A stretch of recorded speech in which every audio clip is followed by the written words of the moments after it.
is something going on in South Carolina more than Donald Trump trying to win a primary? Is he also, given his efforts on Saturday night, is he trying to destroy the Bush apparatus and really separate Bushism from the Republican Party? Well, hey, Steve, it's great to be with you. And I think what we saw Saturday night was, once again, Donald Trump wins the debate by coming out and refusing to back down from criticisms that he has been leveled, that have been leveled against him. And here's the deal, right? Mr. Trump is in South Carolina today, and he's in South Carolina all the way through Saturday. He has had great relationships with the people of South Carolina. The people of South Carolina are very smart. They understand the type of leader that they want. And if you believe any of the public pollings right now, Mr. Trump is up by wide margins in South Carolina. And what we see is in every public poll, the Bush message is one that people don't want. It is not resonating. It is a failing message. Bush spent $42 million in New Hampshire and came in fifth place up there. I don't think the American people want another Bush. But this goes different. This goes deeper than Jeb Bush. Jeb Bush is, I don't want to say Jeb Bush is a beaten man because there's still a lot of, time here. But, it's by his demeanor and by the energy in his campaign. However, by going back to 9/11, by going back to the war in Iraq, it's deeper than Jeb Bush. Are you sending a signal that you believe that two of the reasons that we didn't win general elections in either McCain or Romney is still this hangover from the Bush years, and that is what Donald Trump's going after? He's going after that legacy in order to run a general campaign?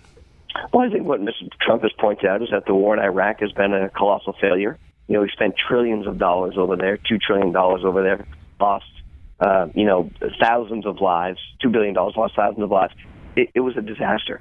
We went in his opinion, under false pretenses, went in to look for weapons of mass destruction, which were supposedly there, which were not there. And you know what? We came out of it with nothing. And all we do is destabilize the Middle East. It is no better off today than we were, potentially 15 or 20 years ago. But in your standard of care, you've got negligence, you have gross negligence, you have recklessness, you have complete, total incompetence, you have all that. Do you believe? But there's a line, a bright line between knowingly understanding it was false and just being incompetent, totally incompetent, right? Well, there is, but don't forget, in the administration of George W. Bush, the CIA was not talking to the DIA, which was not talking to the FBI. They were well aware that things were taking place both on our soil and internationally, and they either chose to do nothing about it, maybe through miscommunication, or weren't prepared for it, or ignored it. I don't know which one it was, and it's not for me to say, but what we do know is we had the worst terrorist attack on our soil during that administration. And that's very clear, in a lifetime. And the war in Iraq was a disaster. Those two things are basically unequivocal. And I think what Mr. Trump has tried to say is, look, you have to have some of this vision. You have to understand, we shouldn't have been in Iraq in the first place. We shouldn't have destabilized the Middle East. If Syria wants to, go and fight, and Russia wants to go and bomb the hell out of ISIS, let them do it. This is the exact opposite of what almost every other candidate running. Would Mr. Trump commit to people if he does win the primary and then wins the presidency? Would he open up another inquiry into the causes of 9/11, into the causes of the war in Iraq and all of that? Would he commit to the American people that he would get to the bottom of it and present that case?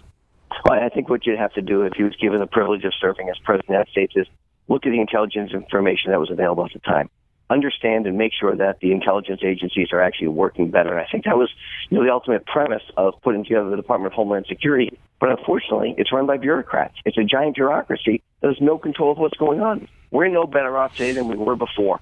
And so, the miscommunication or lack of communication may be more appropriate between the government agencies to tell us about attacks that are taking place on our soil is verified by the terrorist attack which took place when we allowed a woman to come in here on a K-1 visa to go to California and to kill 14 people and commit jihad. We knew about these people. We refused to look at their social media accounts, and instead, they're killing Americans. We need to do something. And as we have a whistleblower in the Department of Homeland Security, the whole investigation was shut down. Okay, before I let you go, you guys signed an agreement back, I think it was in August or sometime July, about you would not run as a third party and support a candidate. On Saturday night, all that booing from GOP South Carolina apparatchiks didn't seem like the type of people that are going to support a Trump candidacy if he is to win this primary.